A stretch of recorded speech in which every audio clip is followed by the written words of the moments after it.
So today we're diving into an article by headmaster Kapil Rajbat, and it's titled with this really powerful Nepali proverb. It basically translates to, "You ate 12 darni of ginger, but the bitterness didn't go away." It's this perfect metaphor for, working incredibly hard on something, but completely failing to solve the real underlying problem. All right, let's get into it. Let me start with a question for you, especially if you're a parent, a teacher, or just anyone who cares about education. What do you think is the single most important factor for a school to succeed? Is it about the money, the curriculum, the students themselves? What is it? Well, according to the author of this piece, the answer is actually pretty straightforward, but also really complex. It all comes down to leadership, specifically the headmaster. The entire ecosystem of a school, I'm talking its culture, its performance, its whole spirit, it all revolves around this one single person. To really understand why the headmaster is so critical, the author breaks down school leadership into four very distinct types, or archetypes. And his argument is pretty bold. If you can figure out which type of leader is running a school, you can basically predict that school's entire future. But here's the catch, and it's a big one. Three of these four leadership types, they aren't just flawed, they are the source of the problem. They're the very reason for that bitterness that no amount of effort, no amount of ginger can ever seem to fix. So let's take a closer look at what these flawed leadership styles actually are.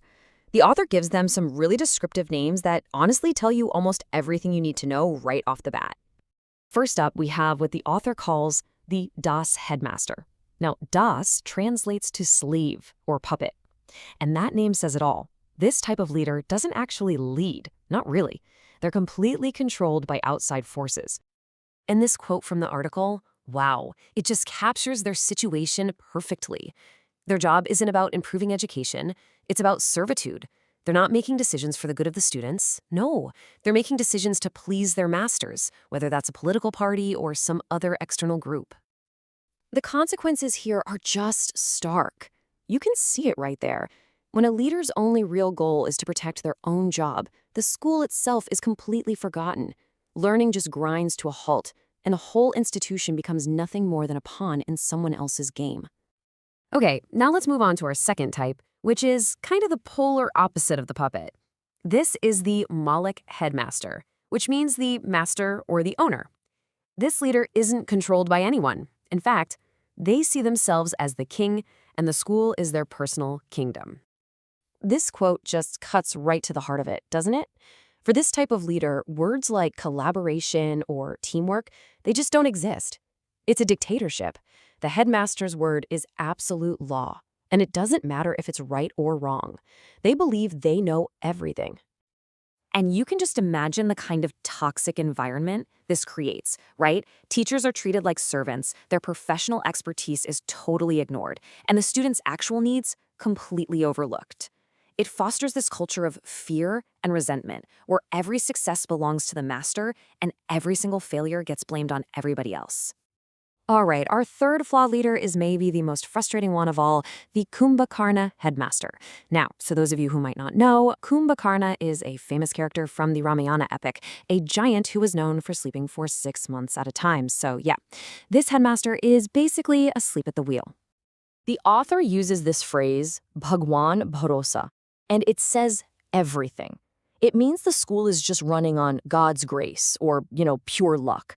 There is no plan, there's no direction, and there's certainly no leadership. The person who's supposed to be in charge is just completely checked out. So this leader's defining feature is just pure apathy.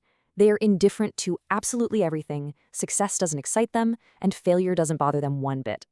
It's almost like being a headmaster is some kind of curse they have to suffer through. And this, right here, is the ultimate embodiment of that proverb from the title, a leader who is physically there but contributes nothing, and so solves nothing. Okay, so after that pretty grim diagnosis of what's going wrong, you have to ask, what's the alternative? Well, the author saves the fourth and final archetype to serve as the model for what a school leader really should be. Now, this leader, they paint a totally different picture. They see the school as a shared community, a team effort. They actually empower their teachers, they respect their expertise, and they build a sense of collective ownership. And crucially, they take responsibility for both the wins and the losses. And most important of all, they put the students at the center of everything. So the solution seems obvious, right? Just find more of these leadership-oriented headmasters and put them in charge. Simple. But as the author points out, the real challenge here runs much, much deeper than just finding the right person for the job. And this right here is the absolute heart of the author's argument. The core problem isn't that good, effective leaders don't exist. They do. The problem is that the entire system is set up in a way that fails to produce them, appoint them, or protect them when they actually get the job. This table lays it out so clearly. Look at the fundamental difference in how they approach problems. The ideal leader uses reason and collaboration to find a solution together. The other three, they just rely on impulse, top-down orders, or doing nothing at all. One approach builds a solution, the others just give commands. And these are the roadblocks they run into. The system itself doesn't have a reliable way to create these leaders. And when these good leaders do emerge, they often get discouraged by political interference. They get zero support from the system, and in the absolute worst-case scenarios, they get pushed out for not playing the game. So the author leaves us with this really sobering thought.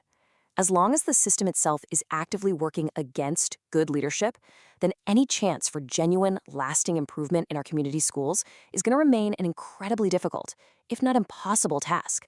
The bitterness stays. And that brings us to the final, really important question that just hangs in the air. If the system is the problem, then whose job is it to fix that system? Is it the government, the local community, the parents? The author suggests that until we can answer that, and until we can start actively protecting our best leaders, we're all just going to be stuck eating more ginger, wondering why that bitter taste never, ever goes away.